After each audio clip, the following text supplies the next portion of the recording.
Dhe për të hedhur një vështrim më të specializuara, çfarë është kjo armat që Shtetet e Bashkuara kanë çuar në lindjen e mesme, çfarë përmbajnë trupat apo bazat e tyre të vendosura në rajon dhe cili është misioni i Shteteve të Bashkuara, kam ekspertin e sigurisë Faik Basha. Faik, mirë se erdhe. Mesi që të kemi në studio. Mesi imja. Mirë, në një përmbledhje, kjo armat, si të duket, është potenciali më i madh, ka pasur herë tjetër Shtetet e Bashkuara një armat kaq të madhe në lindjen e mesme, është presion. Shiko, ju përmendët disa nga llojet e armëve, anijeve, disa që i kemi dëgjuar më shpejt se duhet të jesh ekspert i njohësh ato.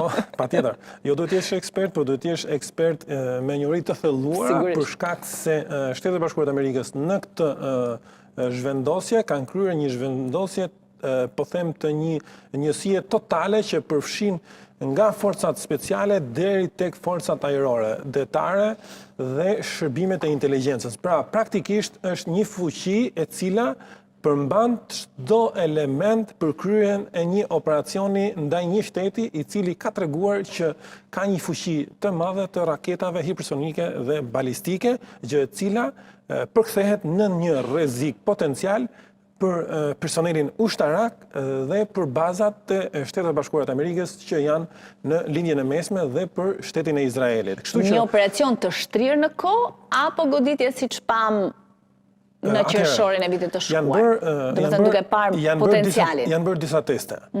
Pra, unë mendoj që Izraeli bashkë me Shtetet e Bashkuara të Amerikës në qershorin e vitit kaluar patën një test general për të parë kapacitetet, reagueshmërinë dhe qëndresën e Iranit në një konflikt i cili mendoj që do të zgjasë më shumë se 12 ditë.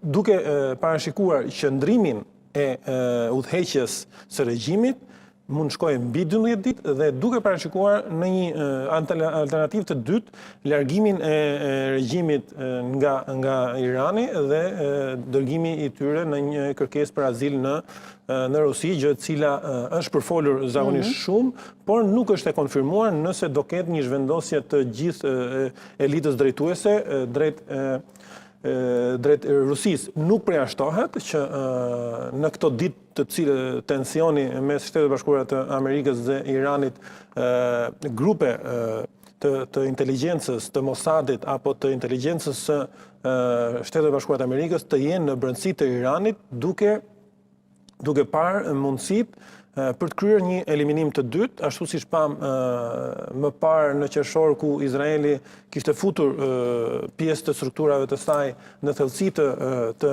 Iranit dhe eliminoi pjesën drejtuese të ushtrisë. Kësaj radhe mund të shikojmë dhe pjesë drejtuese jo vetëm të ushtrisë, por edhe të politikës, edhe të ekipit drejtues në Iran.